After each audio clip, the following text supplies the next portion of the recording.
السلام عليكم. موعد مباراة المنتخب الإسباني والمنتخب الإنجليزي في نهائي بطولة أوروبا 2024، والقنوات الناقلة لهذه المباراة. تأهل المنتخب الإسباني لنهائي بطولة أوروبا بعد فوزه على المنتخب الفرنسي في نصف النهائي، وتأهل المنتخب الإنجليزي للنهائي بعد فوزه على المنتخب الهولندي في نصف النهائي.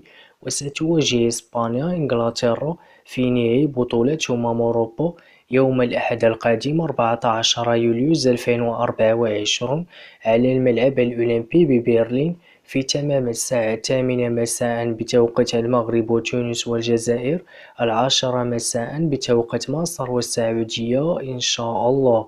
ومن المنتظر يتم نقل هذه المباراة على قناة بي إن سبورتس 1 ماكس وعلى قناة بي إن سبورتس 2 ماكس.